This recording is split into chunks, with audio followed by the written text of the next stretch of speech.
As little girls, many grow up dancing around and playing princesses. We watch the fairy tales of the beautiful princess that awaits her Prince Charming, only to ride off into the sunset and live happily ever after. I often wondered what came next.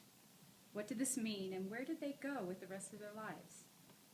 As I reflect back on my childhood, I don't remember ever seeing the queen portrayed in a happy, loving, free, and nurturing manner. There may have been a sense of power, but oftentimes it was followed by a deep intimidation for the people that interacted with her. I never wanted to be a princess as a child. I never envisioned Prince Charming coming to whisk me away into the sunset. I have to admit, I did dream of becoming a queen. I remember thinking I would smile as I sat upon my throne as queen. I would be kind and loving to the people and the animals of the kingdom. I believed that my king would sit next to me in his power, and I would feel proud. This may have been a childhood fantasy. However, not much has changed in how I feel today. As the princess searches on her journey, she yearns to create her art.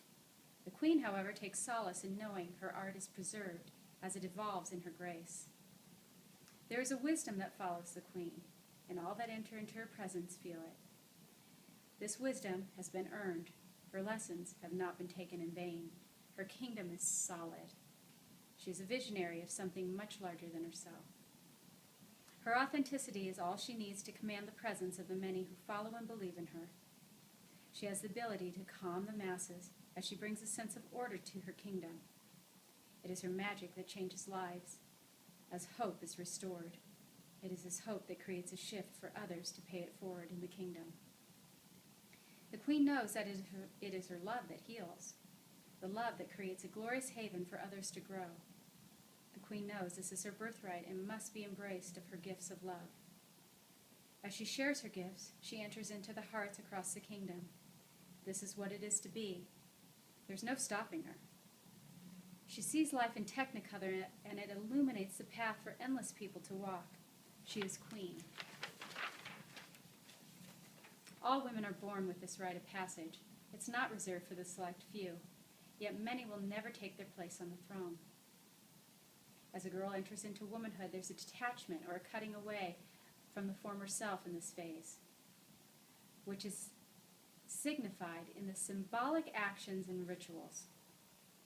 This is often celebrated in a ceremony where she is adorned and guided through the symbolism of her entering into womanhood. I believe we've lost a sense of importance behind the symbolic meaning behind these rituals in this country. Perhaps it is a lost missing piece that has fragmented the important structural and functional components resulting from the upbringing, holding women back from reclaiming their birthright. It is a missing piece of societal recognition in the reincorporation phase that we must reinstate. We've lost sight of how important it is in the kingdom of life, our world, our planet, in preparing women to take their throne. This is a part of the fundamentals of human growth and development. As we